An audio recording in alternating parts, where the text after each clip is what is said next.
Bonjour, nous vous remercions de vous être connectés aussi nombreux en cette fin de matinée pour assister à ce nouveau webinaire qui était initié par notre partenaire que nous remercions vivement de nous accompagner sur des sujets aussi délicats, qui est le groupe Vive, qui est actuellement représenté par Madame Or.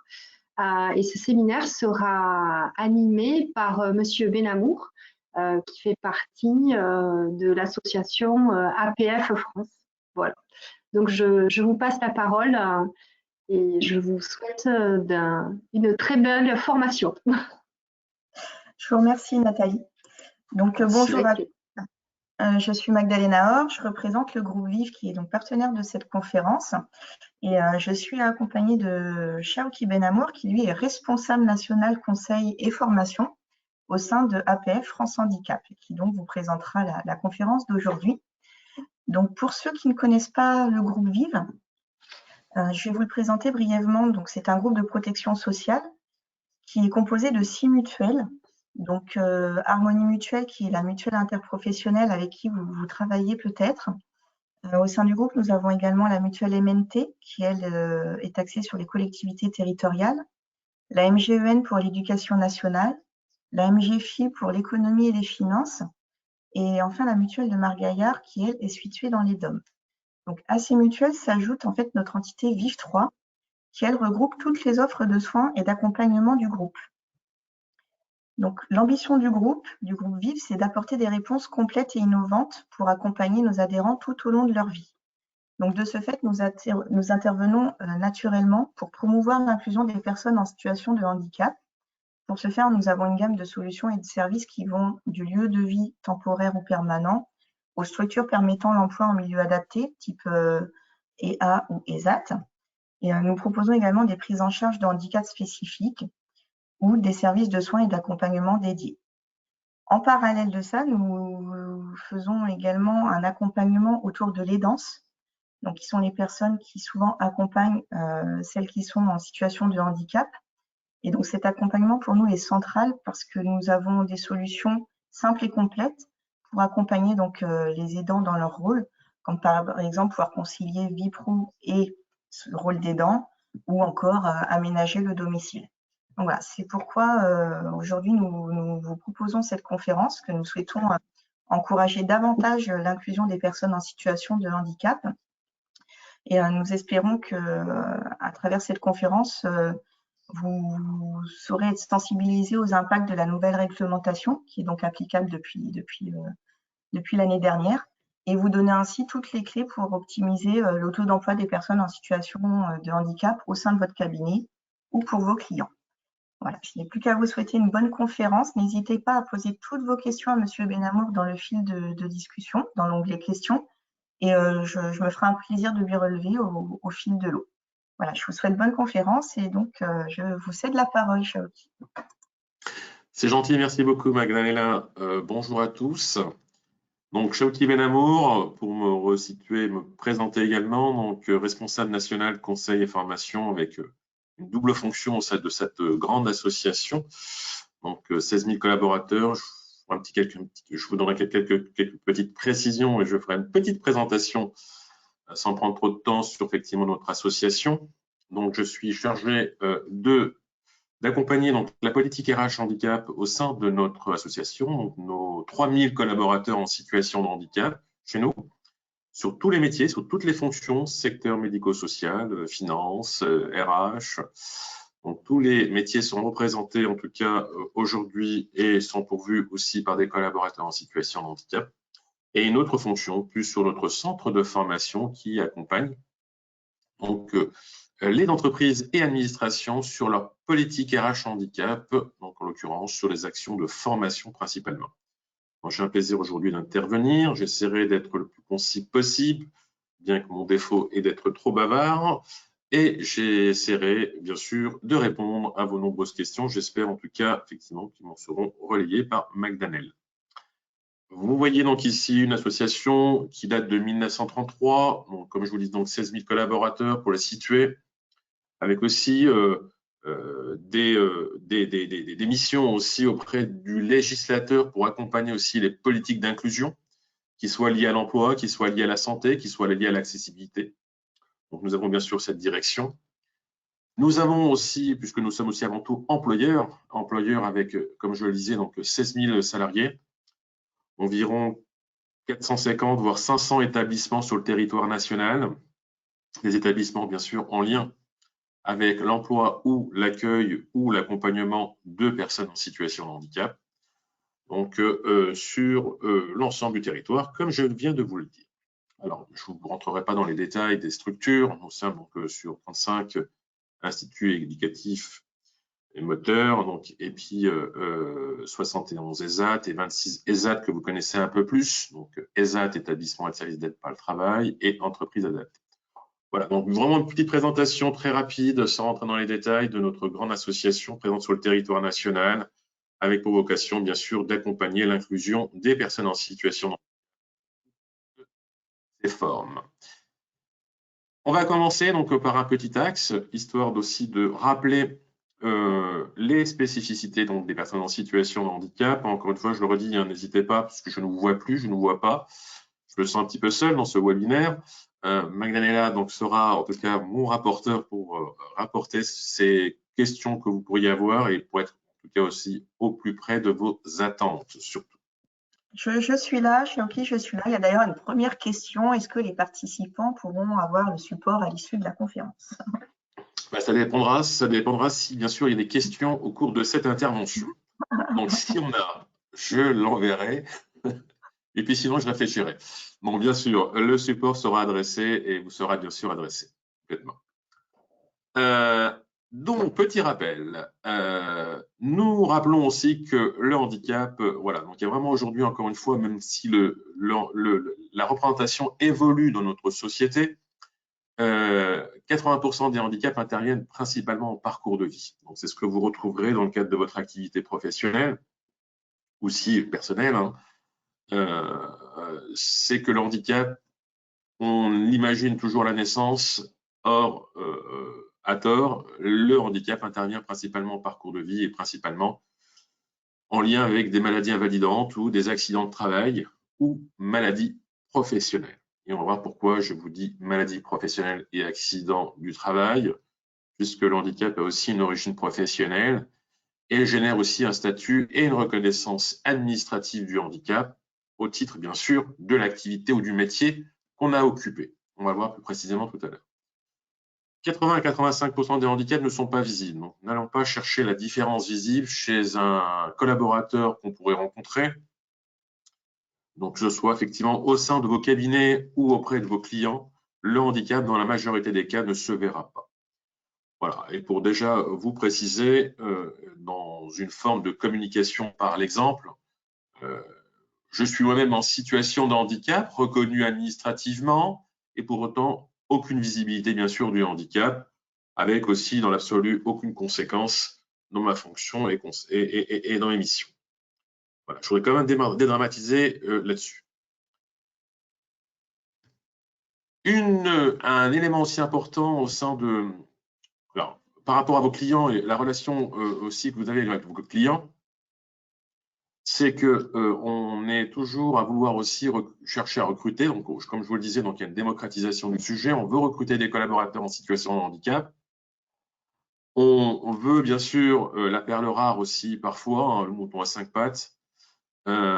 Juste un rappel que vous pouvez aussi communiquer aussi à vos clients ou même aussi appliquer au sein de vos établissements et en tant que recruteur aussi, c'est que la plupart des personnes en situation de handicap n'a pas un niveau de qualification important. Nous sommes sur 35% et encore, je ne partagerai pas ces 35% de mon expérience professionnelle depuis presque 30 ans maintenant. On est à peu près sur 17 à 20% de personnes qui ont un niveau bac ou supérieur au bac.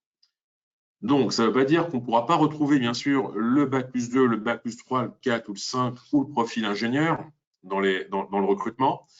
C'est simplement qu'il faudra donc multiplier, démultiplier les canaux de sourcing pour tenter bien sûr de retrouver ce collaborateur en situation de handicap avec un recrutement qui s'inscrira toujours dans une logique de compétences professionnelles. Hein, j'insiste toujours là-dessus puisque nous ne devons pas être dans une logique de quota pour répondre à cette obligation légale, mais devons bien sûr être avant tout dans une logique de compétences professionnelles, à intégrer bien sûr un collaborateur en situation de handicap, certes, mais avec bien sûr toute sa valeur ajoutée, toutes les compétences attendues pour la fonction et le poste. Donc vous voyez, donc très peu d'étudiants, certes, ce nombre d'étudiants évolue donc depuis quelques années, hein, depuis la dernière loi de 2005. Donc depuis 2005, bien sûr, ce nombre évolue, puisque à 2005, on était à peu près à 0,10% de la population étudiante en situation de handicap. Et vous voyez que l'enseignement supérieur, avec les grandes écoles, les universités, accompagnent donc au mieux et mieux, on va dire, les étudiants pour bien sûr les accompagner aussi dans une passerelle vers l'emploi, donc dans le milieu de l'entreprise ou de l'administration. Donc très peu d'étudiants en situation de handicap, bien sûr avec un niveau bac et plus, donc un critère et un paramètre à prendre en compte, comme je vous le disais, dans vos recrutements, et aussi en information conseil auprès de vos clients. Alors, dans les attentes que j'ai pu entendre aussi de votre profession, c'est qu'on veut recruter, comme on le disait, mais on a du mal à identifier un petit peu les canaux de sourcing pour pouvoir accompagner donc ce recrutement. Où peut-on aller chercher ces collaborateurs, comme je vous le disais, toujours dans une compétence avérée et aussi avec tous les attentes dues, en tout cas aussi pour du poste. Donc, voilà quelques exemples. Alors, je ne veux bien sûr pas parcourir le schéma dans sa globalité avec ce que vous voyez en bleu ici, tous les acteurs institutionnels, mais je vais plus focaliser sur cet onglet, on va dire, en couleur orange, où là, vous allez retrouver la plupart et les principaux, on va dire, acteurs du sourcing pour accompagner le recrutement d'un collaborateur en situation de handicap. Encore une fois, en application chez vous ou en conseil chez des clients. Donc, à gauche, le premier, vous avez donc bien sûr des centres de formation spécifiques, donc des ESRP, je ne rentre pas dans le détail là-dessus, qui accueillent uniquement des personnes en situation de handicap, qui les forment sur tous les métiers, la finance compta par exemple aussi, hein, d'un niveau 5, niveau CAP BEP, jusqu'à un profil ingénieur. Donc, vous aurez tous les métiers qui seront donc présentés sur ce réseau de centres de formation spécifiques dédiés sur l'ensemble du territoire national et bien sûr qui formeront sur bien sûr, le métier souhaité par l'intéressé qui serait bien sûr avant tout reconnu administrativement pour un handicap. Donc là, on a uniquement des personnes reconnues administrativement. Donc s'il y a besoin de sourcer un candidat, vous allez bien sûr concrètement taper à la porte de ce centre de formation et l'ensemble de ces centres de formation que vous allez retrouver sur une fédération qui les réunit avec bien sûr identification du lieu, identification des métiers, de la formation et qu'on retrouvera sur le site de la FAGER, donc F-A-G-E-R-H, je répète F-A-G-E-R-H, c'est la fédération qui les réunit et vous retrouverez bien sûr l'ensemble des métiers. Il y aura bien sûr des métiers aussi en lien avec votre activité, finance, compta, qui sont aussi dispensés. Le Pôle emploi que vous connaissez, qui est un acteur aussi incontournable et qui a la meilleure CVTech, on va dire, de collaborateurs et de personnes en situation de handicap. Les Cap emploi que vous connaissez peut-être certains, donc sur l'ensemble du territoire national, environ 110 sur le territoire national, qui accueillent uniquement des personnes en situation de handicap pour les accompagner vers la formation ou vers l'emploi. Donc, pareil, vous les retrouverez en tapant Cap emploi sur le département ou leur fédération qui les réunit au nom de CHEOPS, C-H-E-O-P-S, C-H-E-O-P-S. Et bien sûr, encore une fois, vous pouvez bien sûr les solliciter pour identifier des profils pour vous ou pour vos clients. Les missions locales que vous connaissez certainement, qui accueillent aussi des jeunes en situation de handicap, mais un peu moins, puisque comme je vous le disais tout à l'heure, le handicap intervient en parcours de vie, donc ils auront très peu de jeunes en situation de handicap moins de 26 ans, en tout cas dans leur base CVTech. Mais bien sûr, il y en a quand même quelques-uns, et avec des profils aussi intéressants qui peuvent aussi vous intéresser. Je l'ai testé aussi par expérience depuis quelques années, donc j'en ai retrouvé aussi au sein des missions locales. Les relations partenariales avec les écoles et universités, c'est aussi important aussi à les créer. Il faut créer en tout cas ces passerelles monde de l'enseignement supérieur vers l'entreprise, vers l'administration. Les associations comme l'APEC, je ne vous en parle pas, vous pouvez bien sûr, et ils ont une politique aussi handicap de sourcing très importante historiquement depuis maintenant une quinzaine d'années. Ils peuvent vous accompagner là-dessus, dans le sourcing de collaborateurs en situation de handicap. Et bien sûr, tous les cabinets, sites de recrutement spécialisés, les salons, bien sûr, il suffit simplement de taper sur Google salon recrutement handicap ou cabinet spécialisé handicap, vous retrouverez bien sûr un ensemble de cabinets qui pourront vous accompagner, vous ou vos clients, sur l'emploi et sur le recrutement de personnes en situation de handicap. Comme je vous le disais, donc très rapidement, très peu de jeunes en situation de handicap, vous voyez, principalement âgés entre 40 et 64 ans. Donc, ne cherchons pas le mouton à 5 pattes, diplômé, Bac+5, dans le monde de la finance en situation de handicap. Voilà, donc la difficulté, vous l'aurez un peu plus. Vos clients l'auront aussi. Donc, très peu de jeunes, principalement parcours de vie et sur des profils, bien sûr, complètement hétérogènes et très différents. La parité existe chez dans le dispositif, bien sûr, emploi handicap, puisque nous sommes donc autant d'hommes et de femmes à être reconnus administrativement pour un handicap. Comme vous le savez, nous avons une obligation de 6% dans les établissements de 20 salariés et plus. Nouvelle réforme, je vais être un petit peu, je vais donner quelques précisions là-dessus, puisque donc 6%, vous voyez donc ce schéma qui apparaît, donc ces données qui apparaissent sur l'écran. Nous sommes aujourd'hui sur un taux moyen de 3,4% sur les 6% d'obligations dans les entreprises. Ces 3,4% vont se réduire puisque nous sommes sur des chiffres de 2018. Pourquoi je dis ça? Parce que les 3,4%, ils vont se réduire en raison des enjeux et des nouvelles réformes nouvelles qui impactent la valorisation de l'emploi des personnes en situation de handicap dans les organisations. Je pense que quand vous accompagnez vos clients sur une déclaration, donc la fameuse DOETH, la déclaration de travailleurs handicapés dans le passé, vous aviez pour effet, on va dire, pour mission, pour objectif, pour action, de valoriser tout ce qui était emploi direct, donc savoir le recrutement direct et le maintien dans l'emploi de collaborateurs déjà présents, identifiés en situation de handicap, et vous valorisez aussi tout ce qui était de l'emploi indirect, donc tout ce qu'on confiait en sous-traitance auprès du secteur protégé et adapté, donc ce qu'on appelle emploi indirect.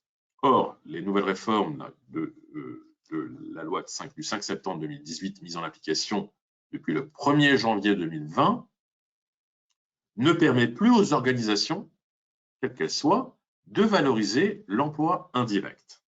Donc les 3,4% ou les 3,9%, vous voyez ici, intégrés de l'emploi indirect.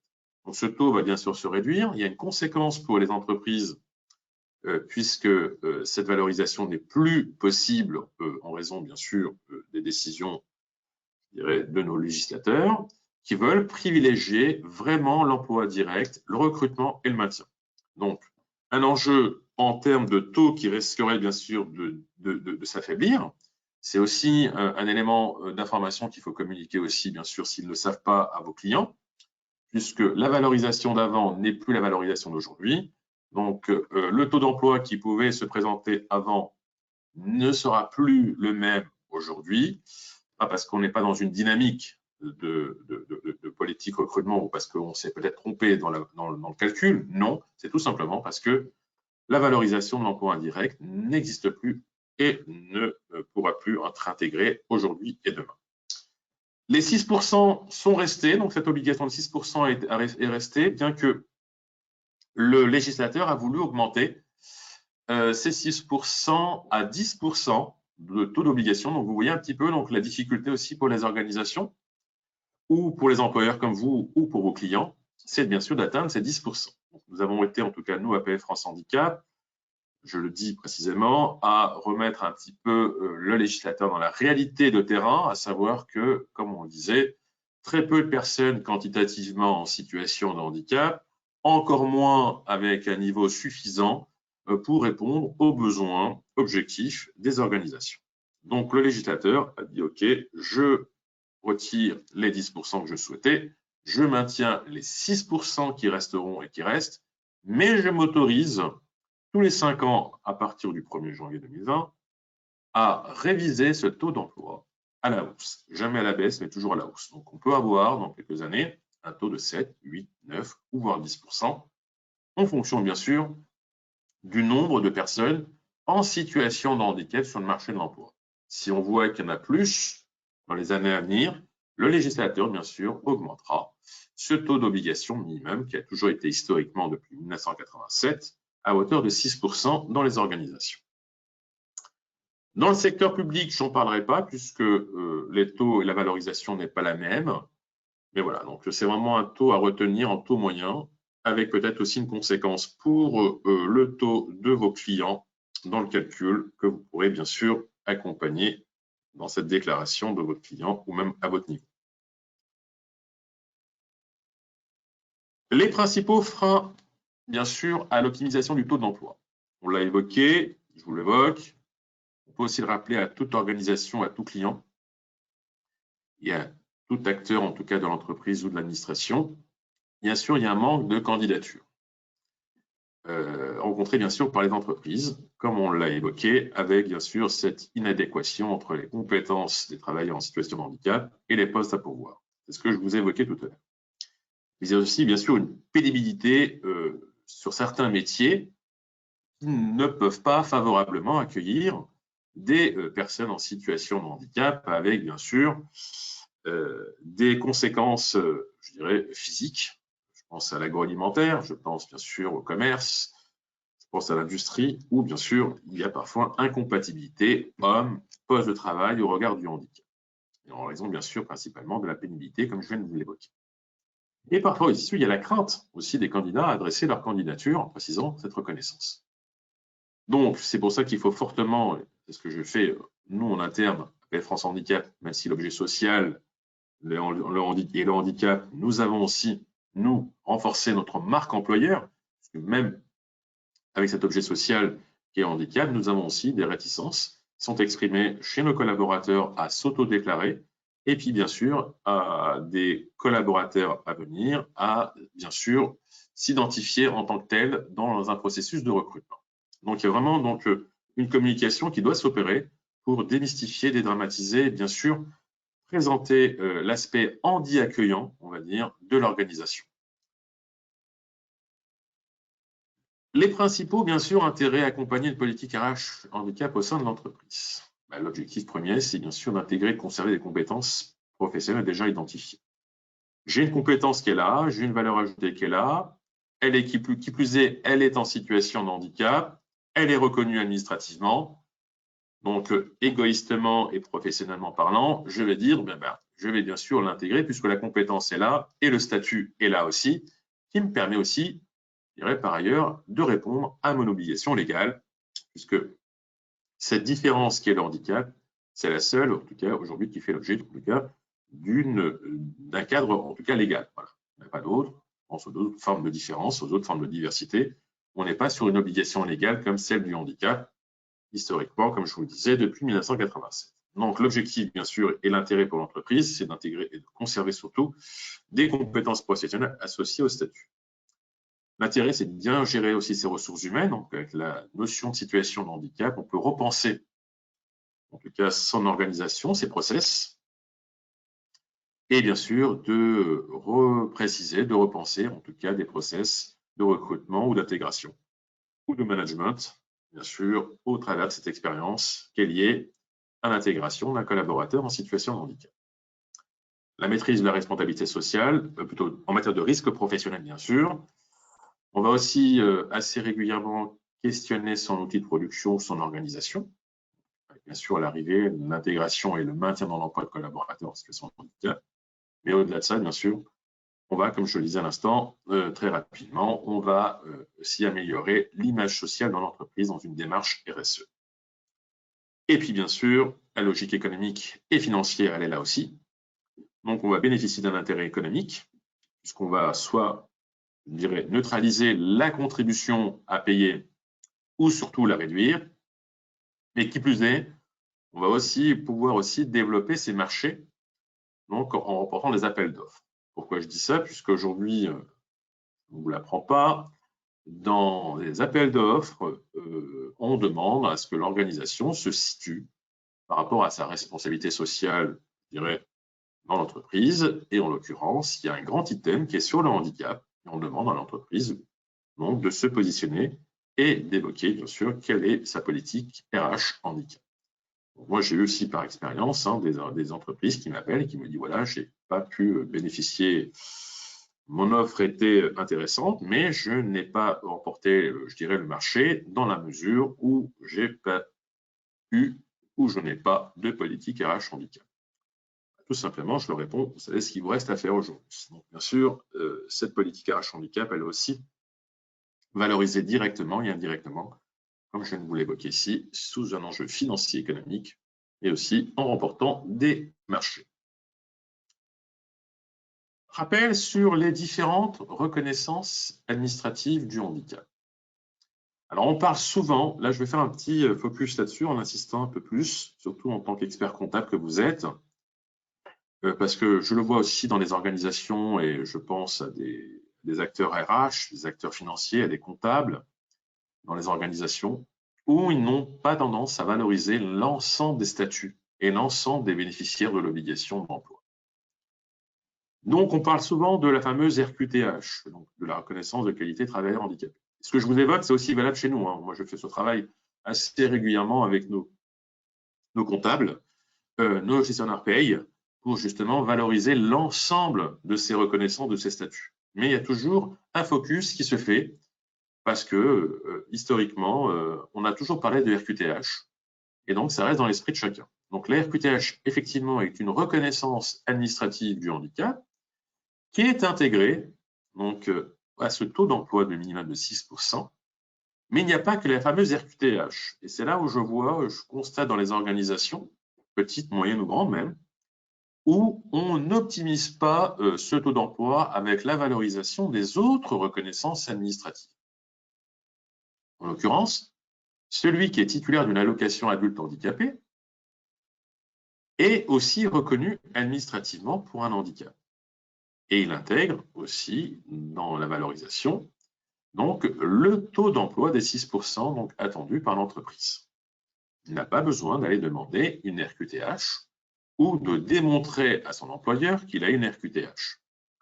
C'est un défaut aussi souvent, comme je vous le disais, des comptables, des gestionnaires paye, et encore une fois, comme je vous le disais aussi même chez nous, c'est qu'on va systématiquement demander cette RQTH alors que déjà la personne est de plein droit bénéficiaire de l'obligation d'emploi. Donc avec, bien sûr, cette allocation adulte handicapé. Donc là, je suis donc pour l'instant à 2 reconnaissances administratives du handicap qui intègrent le taux d'emploi des 6% minimum. Nous avons bien sûr aussi la carte d'invalidité. La carte d'invalidité qui a été bien sûr transformée depuis le 1er janvier 2017. Et là aussi, il y a une méconnaissance que je constate aussi sur le terrain, en accompagnant aussi les entreprises et administrations. On oublie que, en fait, on méconnaît surtout la nouvelle formalisation de la carte d'invalidité qui aujourd'hui, sur cette fameuse, vous voyez ici, carte mobilité inclusion, le type carte de crédit que vous voyez à droite. Donc, cette carte mobilité inclusion est une reconnaissance administrative du handicap qui remplace les 3 précédentes que vous voyez à gauche, qui étaient sous support papier et qui aujourd'hui, dans l'absolu, n'existent plus. En tout cas, jusqu'en 2026, elles ont encore une validité, mais à partir de 2026, on aura en principe plus de cartes de ce type en circulation. Sinon, on pourrait les considérer comme des faux.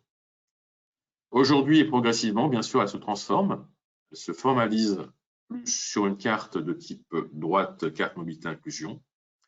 Mais ce que je voudrais aussi porter comme attention à votre niveau, c'est qu'il y a aussi parfois une erreur, des erreurs qui s'opèrent au niveau des acteurs qui gèrent la fameuse déclaration obligatoire d'emploi des travailleurs handicapés, la DOTH, où ils vont prendre la carte mobilité inclusion, mais avec une mention priorité. Vous voyez ici, il y a marqué invalidité sur cette carte. Donc, c'est celle-ci qui va faire foi et qui va pouvoir être intégrée au taux d'emploi des 6%. Celle où figurera la mention priorité ou la mention stationnement, et non pas invalidité, elle ne pourra pas, bien sûr, être intégrée, cette carte, ce bénéficiaire ne pourra pas être intégré dans le taux d'emploi. Donc, des erreurs s'opèrent, les contrôles peuvent s'opérer. Aujourd'hui, nous verrons par la suite, l'URSSAF est très attaché, bien sûr, à ces contrôles potentiels, puisqu'elle est maintenant nouvellement collecteur des fonds. On va le voir par la suite. Mais en tout cas, ce que je voudrais vous dire là-dessus, c'est que cette carte mobilité inclusion, où il y aura la mention invalidité, intègre le taux des 6%. La carte mobilité inclusion, où il y aura stationnement ou priorité, n'intègre pas le taux des 6%. Des erreurs à ne pas réaliser. Donc, si je reviens sur les différentes reconnaissances, donc nous avons 3 à gauche, qui émanent bien sûr d'une fameuse instance qui s'appelle la MDPH, que vous connaissez certainement, donc la Maison départementale des personnes handicapées, une dans chaque département, qu'on connaissait autrefois sous le nom de COTOREP, et qui parfois reste encore dans l'expression de certains. À droite, vous avez celle qui émane de l'assurance maladie, que vous connaissez, en expert comptable, donc les rentes accidents du travail ou maladie professionnelle dont le taux a été consolidé par le médecin conseil de la Sécu à hauteur de 6% et plus. Et je le redis haut et fort, est une reconnaissance administrative du handicap. C'en est une. C'est parfois des évidences pour certains, pour d'autres, c'est aussi, ça génère de la méconnaissance ou, je dirais, des interrogations en termes de valorisation, en tout cas du statut. J'insiste, la rente est une reconnaissance administrative qui va intégrer aussi les 6%. Je ne le dirai jamais assez puisque je le dis encore aujourd'hui, et malheureusement, on n'optimise pas le taux d'emploi parce qu'on ne l'intègre pas dans la valorisation des reconnaissances administratives. La rente en est une. La pension d'invalidité de première, deuxième ou troisième catégorie, avec tout le sens qui est donné par l'assurance maladie. Donc, très succinctement, donc la première qui veut dire pour l'assurance maladie peut travailler, la deuxième qui veut dire ne peut pas travailler, et la troisième qui veut dire ne peut pas travailler, nécessite la présence d'une tierce personne. Et dans tous les cas, ça c'est une appréciation assurance maladie, on va plutôt être sur une appréciation code du travail, et dans ces cas-là, je vous dis que ces première, deuxième et troisième catégories, bien sûr, peuvent totalement travailler si, bien sûr, le médecin du travail prononce l'aptitude au poste de travail.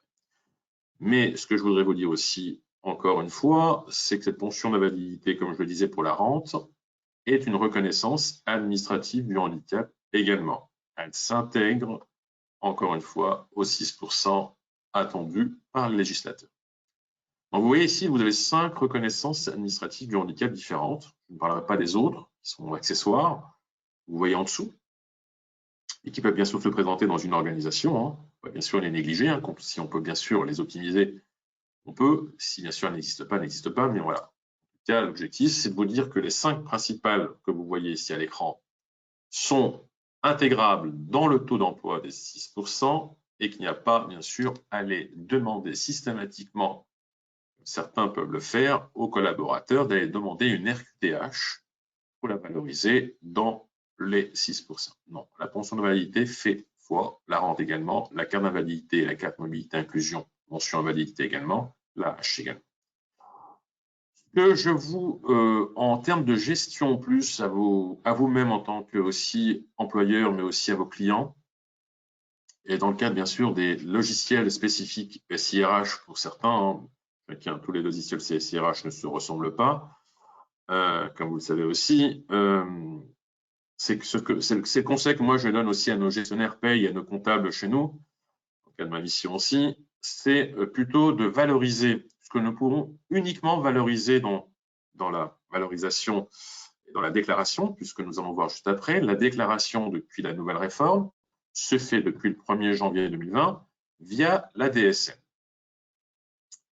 Donc, DSN mensuelle tous les mois, nous renseignons donc tous les statuts et toutes les reconnaissances administratives pour qu'en fin d'année, bien sûr, l'URSSAF communique à l'employeur donc ses effectifs, donc différents effectifs, pour pouvoir ensuite formaliser cette déclaration qui, cette année, se fera normalement en février, comme les années précédentes.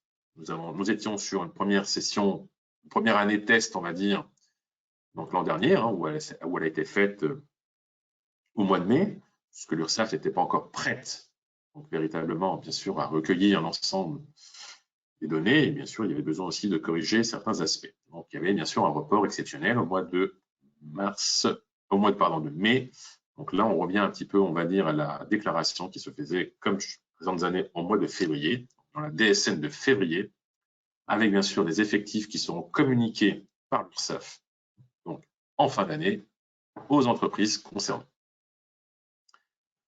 Donc, la DSN mensuelle, ce qui nous amène, et ce qui amène bien sûr à tous les gestionnaires d'intégrer une seule reconnaissance, donc un seul statut. Donc, techniquement, on doit uniquement pouvoir renseigner un seul statut.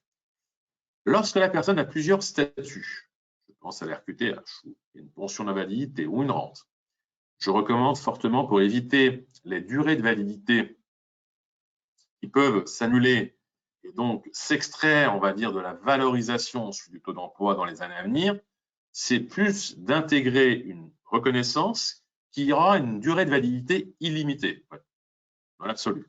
Donc, quelles sont celles qui ont une durée de validité limitée dans l'absolu? C'est celles qui sont à ta droite et qui sont, bien sûr, délivrées par l'assurance maladie. Donc, si une personne, un collaborateur, a une RQTH et une pension d'invalidité, il faudra plutôt renseigner, enregistrer la pension d'invalidité qui, dans sa durée, sera présente dans le logiciel SIRH, et il n'y aura pas besoin, bien sûr, de revenir là-dessus, avec des risques, bien sûr, de perte de valorisation, puisque la durée de validité de la reconnaissance sera expirée, puisque à gauche, nous sommes dans l'absolu sur des durées de 5 ans ou de 10 ans, et parfois de 2 ans. Donc, ce que je voudrais vous donner aussi en recommandation et conseil aussi pour vous et pour vos clients, c'est toujours d'inscrire et de renseigner en DSN donc la reconnaissance qui aura une durée de validité illimitée. Donc, en l'occurrence, celles qui sont à droite, rente ou pension d'invalidité. Pour certaines, aujourd'hui, dans le cadre des nouvelles réformes, et pour les handicaps jugés irréversibles, donc, puisque avant, la MDPH, donc ex-Cotoret, attribuée pour des fauteuils roulants, par exemple, pour des sourds profonds, pour des non-voyants, attribuée pour 5 ou 10 ans. Aujourd'hui, pour des handicaps jugés irréversibles, la MDPH attribuera aussi une reconnaissance, donc à vie.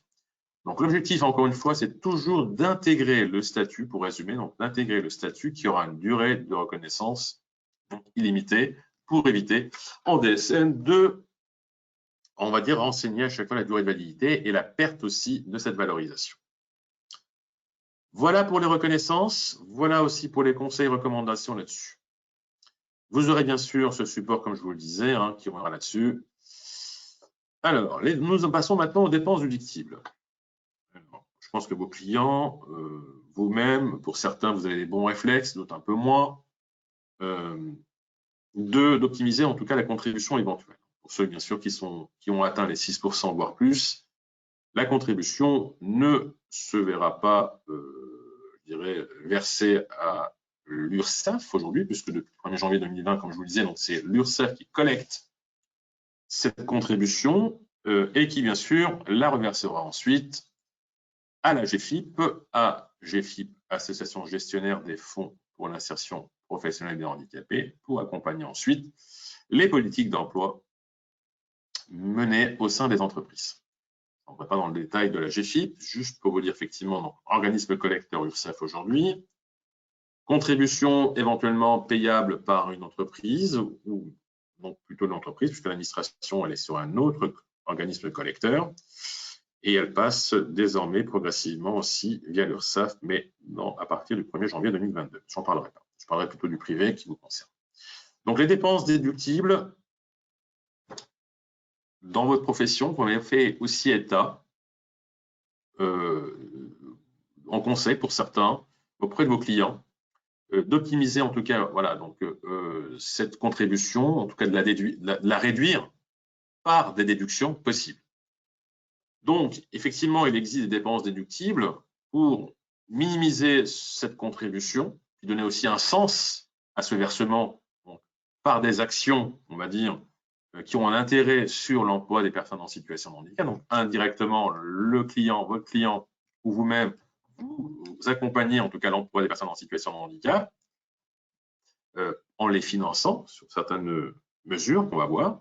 Et parallèlement, bien sûr, vous déduisez et vous pouvez réduire, bien sûr, cette contribution. Donc, tout ce qui est possible de déduire aujourd'hui, contrairement à avant, on était sur 13 dépenses déductibles. Aujourd'hui, on en a 3 principales. Donc, le législateur les a, bien sûr, réduites, parce qu'il y avait de tout et rien. Et en même temps, il y avait aussi des abus de certaines entreprises à déduire des actions qui n'avaient aucun, bien sûr, sens, aucun intérêt dans l'emploi des personnes en situation de handicap. Donc, la première, c'est la réalisation de diagnostics et de travaux.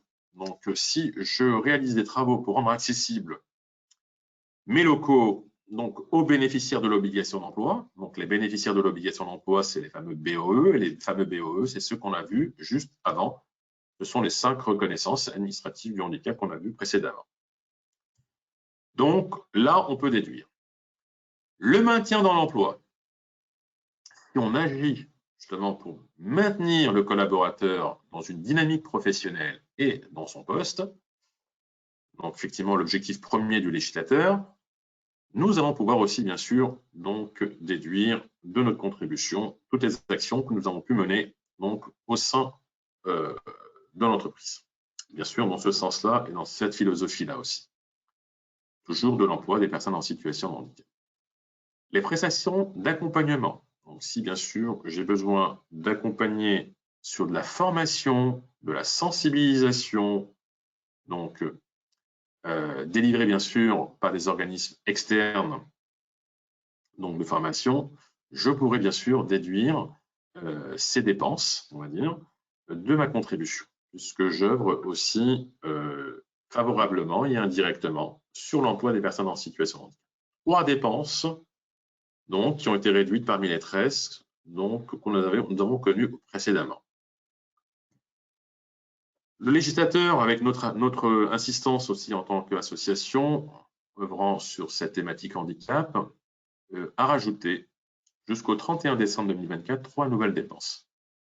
Donc, tout ce qui est participation à des événements donc, qui permettent de favoriser l'accueil, l'embauche ou le maintien dans l'emploi en entreprise peut être aussi déduit de la contribution. Les partenariats, bien sûr, avec une convention avec des associations œuvrant pour l'insertion sociale, professionnelle ou la formation des personnes en situation de handicap, peuvent bien sûr être déduites, sauf bien sûr les actions financées dans le cadre du mécénat. Et bien sûr, les actions concourant notamment à la professionnalisation donc, des dirigeants ou travailleurs des entreprises adaptées ou des ESAT, établissements et services d'aide par le travail. Donc, on va chercher à valoriser donc, le niveau de connaissance, le niveau de compétence, la formation des personnes qui travaillent sur ces structures qui n'auraient pas pu, dans l'absolu, travailler en milieu ordinaire de travail. Donc, l'objectif, c'est vraiment de créer des passerelles entre ces structures EA et ESAT vers le monde de l'entreprise. Et pour cela, bien sûr, les entreprises qui accompagneraient la professionnalisation de ces salariés ou des usagers des ESAT, bien sûr, le législateur permet en tout cas la déduction puisqu'ils interviennent et ils accompagnent aussi indirectement l'emploi des personnes en situation de handicap. Je m'adresse à Magdalena. Est-ce qu'il y a des questions à poursuivre? Non, Charles, il n'y a pas de questions pour l'instant. D'accord. N'hésitez pas, je vous avais dit, hein, l'envoi du support était conditionné à au moins une question. Sinon, il n'y aura pas d'envoi. Il y a eu une remarque. Il y a eu une remarque. Au tout début de la conférence, quand vous aviez annoncé les statistiques sur le handicap en disant que 80% des handicaps émanaient au cours de la vie après un accident du travail ou une maladie professionnelle, il y a un participant qui a précisé qu'il y a également des handicaps suite à un accident et maladie de la vie privée. Voilà, c'était une petite remarque qui avait été faite en début de conférence. Alors, je confirme complètement, c'est ce que effectivement j'évoquais dans mes termes de maladie invalidante. Effectivement, il y a une origine professionnelle et une origine non professionnelle. Et dans l'origine non professionnelle, on sera effectivement sur principalement des maladies. Et c'est ce qui représente le plus aujourd'hui, donc, les personnes reconnues administrativement. Donc, voilà, quelques exemples hein, pour les lancer. Hein.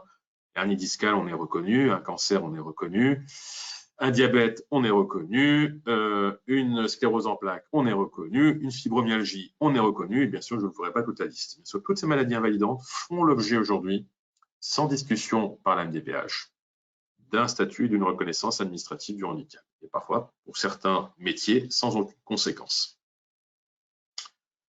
Nous continuons sur la réforme. Voilà, pour vous donner un petit peu donc, les nouveautés de cette réforme. Donc, encore une fois, donc, nous allons rentrer sur la période. Hein, donc, cher expert comptable que vous êtes, vous allez donc bien sûr accompagner cette déclaration puisque la prochaine, sauf nouvelle échéance ou report de la part de l'URSSAF, nous sommes théoriquement sur une déclaration qui va s'opérer, qui va se formaliser sur la DSN de février donc 2022.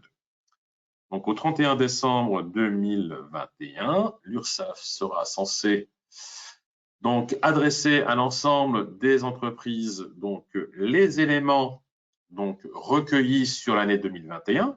Donc, c'est pour ça que ce renseignement, et j'insiste parce que nous, je le fais aussi avec mes comptables, c'est que vraiment chaque mois, il faut vraiment renseigner l'ensemble des reconnaissances, l'ensemble des statuts, de bien les renseigner, la durée de validité, si possible celle qui est illimitée, comme je vous le disais, pour que ensuite l'URSSAF nous communique et communique en tout cas les bons effectifs pour une meilleure optimisation, on va dire, du taux d'emploi. Donc, en 31 décembre, je le disais, donc on recevra donc les éléments. En février 2022, la déclaration se fera formaliser et bien sûr sera envoyée en DSN de février.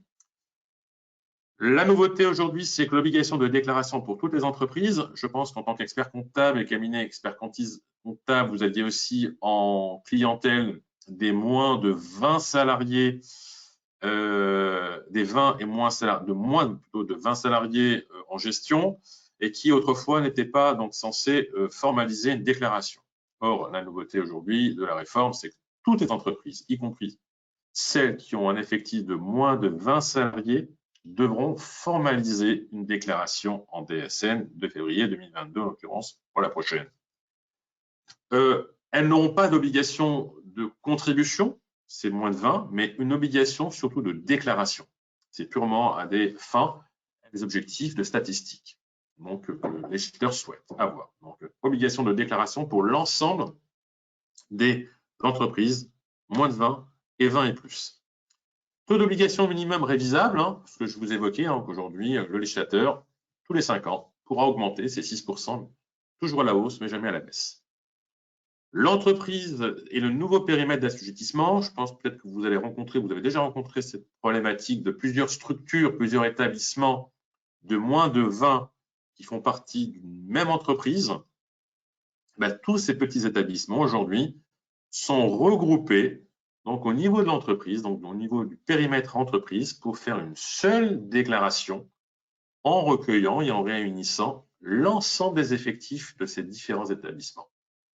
Le législateur s'est aperçu pour des grands groupes, je ne citerai pas, où il y avait des boutiques par exemple, moins de 20, éclatées, et pourtant représentaient des effectifs de 2000, 3000, 4000 ou 5000 salariés et n'étaient pas en tout cas sur le périmètre de la contribution et de l'obligation. Donc il a dit ça suffit. Toutes ces structures, je les réunis et je les comptabilise, je les totalise surtout pour former un effectif qui va donc bien sûr s'inscrire dans une obligation légale et donc un taux d'emploi et une éventuelle contribution. Donc, il y en a certains qui n'avaient pas de contribution à payer autrefois et qui aujourd'hui, par justement donc, la réunion, on va dire, de toutes ces structures, tous ces établissements vont être assujettis et vont contribuer. La simplification de la procédure via la DSL, alors c'est un long sujet, il y en a qui disent c'est simplifié, d'autres qui disent non, mais en tout cas aujourd'hui, tout passe bien sûr par le logiciel SIRH, je ne vous l'apprends pas. Ensuite en DSN, on envoie URSSAF qui progressivement aussi consolide aussi, je dirais, parce qu'il y a eu quelques bugs aussi au niveau de l'URSSAF, il faut le dire aussi.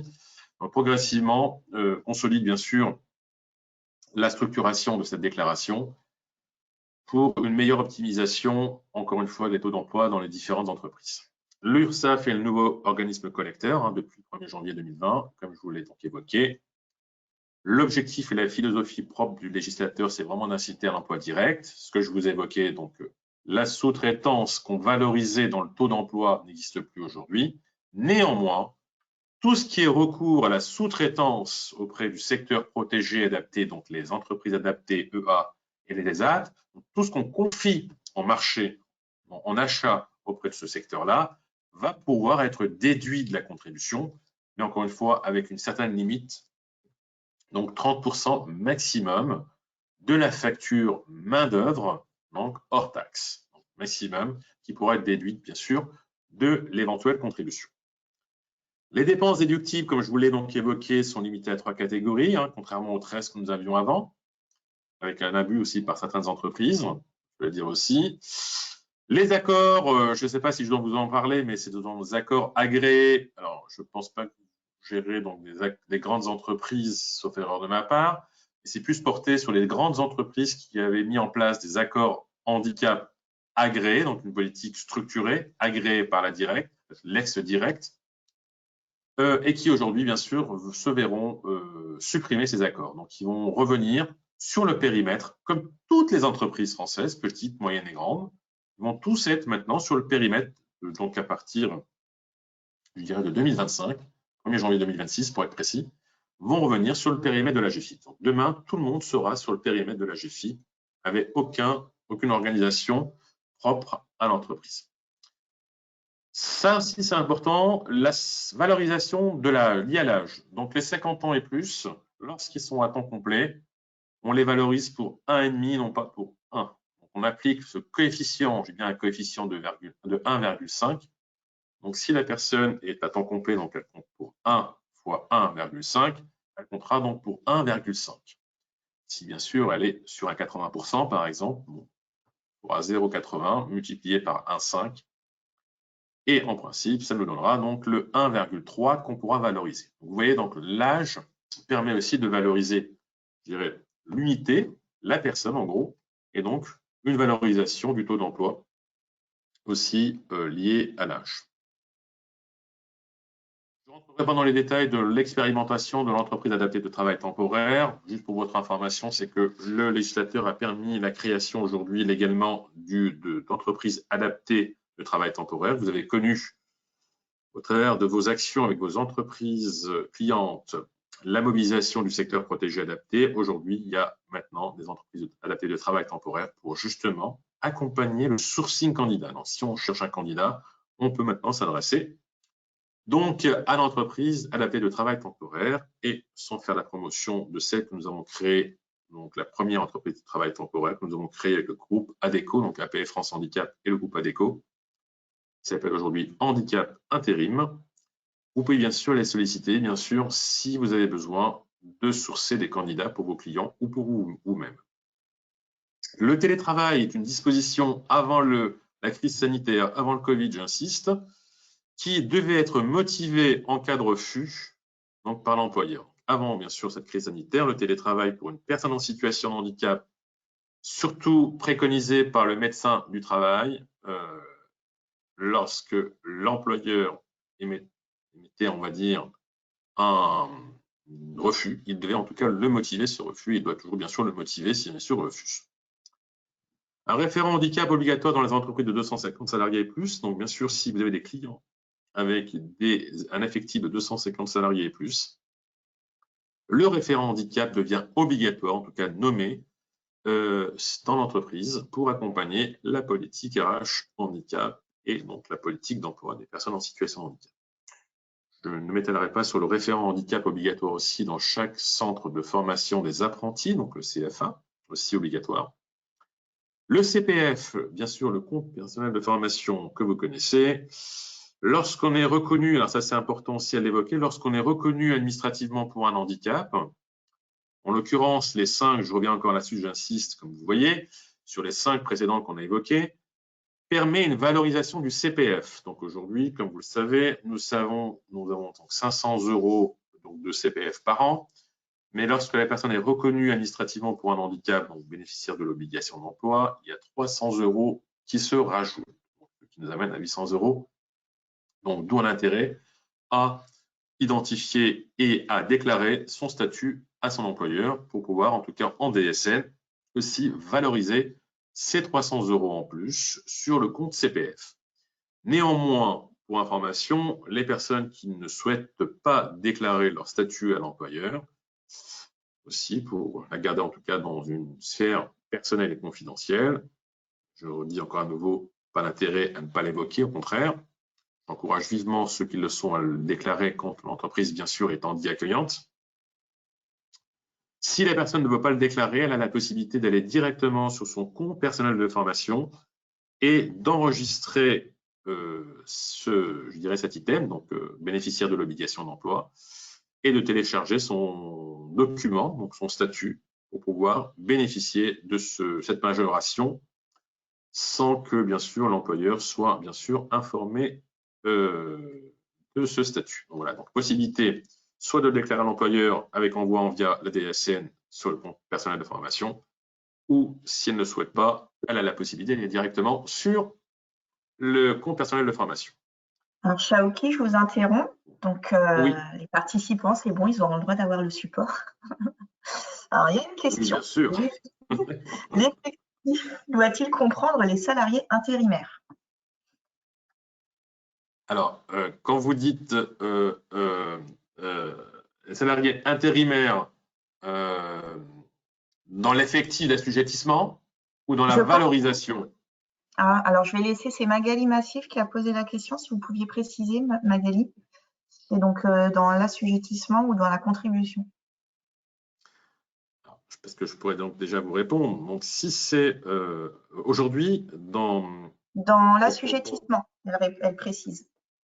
Non, dans l'intérim, non, pas dans l'effectif d'assujettissement, puisque ceux qui vont pouvoir les valoriser, c'est l'entreprise utilisatrice, donc l'agent d'intérim. Par contre, l'entreprise utilisatrice, donc de ce collaborateur intérimaire, on va pouvoir les valoriser dans la valorisation de l'emploi. L'intérim est valorisé dans le taux d'emploi, pas dans l'effectif d'assujettissement de l'entreprise. J'espère être clair. Sur l'effectif d'assujettissement permettant de calculer l'obligation, donc le taux d'emploi, en multipliant par les 6%, non.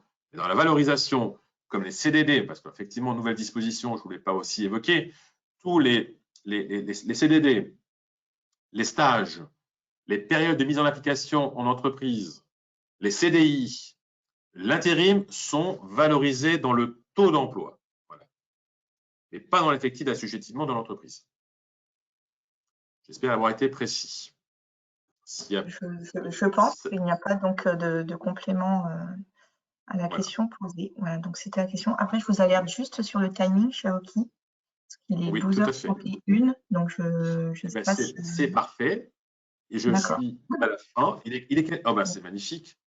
Alors là, comme je l'ai fait précédemment sur un autre séminaire d'experts comptables, puisque comme nous restons, vous voyez ici, je ne l'évoque pas, c'est juste une base ressource que j'ai souhaité quand même vous intégrer à ce support, que vous aurez bien entendu. Donc, vous verrez tous les éléments plus précis, plus complémentaires que j'ai évoqués assez partiellement durant mon intervention. Vous voyez que vous verrez par la suite. Vous voyez, je vous les défile. Donc, ici, avec les enjeux, la réforme, les plafonds, les taux, la DOTH avec bien sûr la DSN mensuelle, comme je vous l'ai évoqué, annuelle, comme vous le savez aussi, avec un calcul de la contribution due de manière très simplifiée. Donc, en mode de calcul, vous l'aurez aussi avec un exemple aussi de contribution que vous aurez aussi.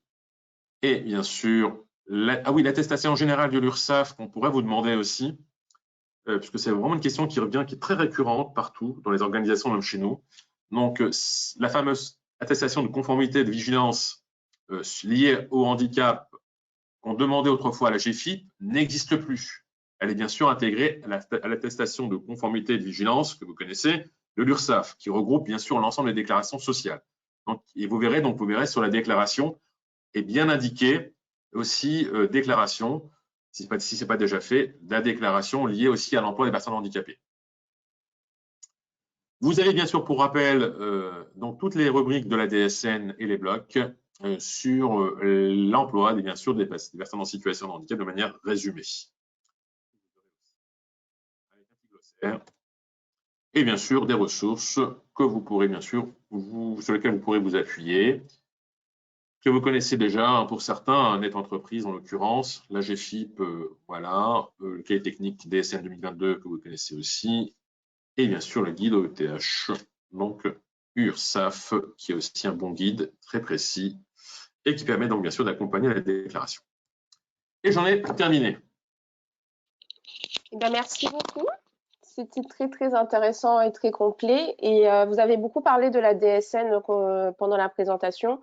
Je rappelle aux experts comptables, si ce n'est pas déjà le cas, que l'Ordre organise un webinaire le 11 janvier sur les nouveautés DSN 2022. Donc, ça peut être un complément à tout ce que vous venez d'entendre aujourd'hui. Tout à fait. Merci Anna. Merci beaucoup encore à notre partenaire et merci Monsieur Benamour pour la qualité et la précision dont vous avez fait preuve lors de ce webinaire. Merci beaucoup. Merci, avec grand plaisir. C'est gentil à vous. Bonne journée à tous et puis on espère vous retrouver très prochainement sur nos prochains webinaires. Merci, au revoir.